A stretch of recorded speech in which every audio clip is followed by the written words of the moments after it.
Kim police station વિસ્તારમાં train ઉથલાવી પાડવાના ગુનાહિત ષડયંત્રનો પર્દાફાશ, ગણતરીના દિવસોમાં પર્દાફાશ। ઘટનામાં સંડોવાયેલ 3 આરોપીઓને ઝડપી પાડ્યો। ગુનો ડિટેક્ટ કરતી સુરત ગ્રામ્ય જિલ્લા પોલીસ બીએનએસની કલમ 3561(2)A62(125) મુજબ તથા રેલવે અધિનિયમ 1989 ની કલમ 150(1)A 150(2)B અને damage two public property act 1984 ની કલમ 3 મુજબનો ગંભીર ગુનો દાખલ।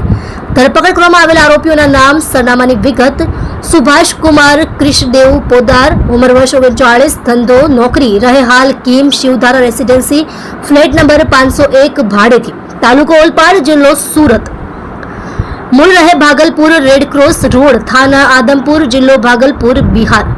મનીષ કુમાર સૂર્યદેવ મિસ્ત્રી, ઉંમર વર્ષ 28, ધંધો નોકરી, હાલ રહે કિમ રેલવે કોલોની, મકાન નંબર E44B, તાલુકો ઓલપાડ, જિલ્લો સુરત, મૂળ રહે અંકુરી ગામ, અંકુરી, થાના પાનીગંજ, જિલ્લો પટના। શુભમ જયપ્રકાશ જયસ્વાલ, ઉંમર વર્ષ 26, ધંધો નોકરી, હાલ રહે કિમ મુન્ના એજન્સી સોસાયટી, વિનોદભાઈની બિલ્ડિંગમાં, બીજો માળ, રૂમ નંબર 10, તાલુકો ઓલપાડ, જિલ્લો સુરત, મૂળ રહે સવૈયા મહલવાલ, કેરા ઓગાવ, થાના શહાબગંજ, જિલ્લો ચાંદોલી, યુપી।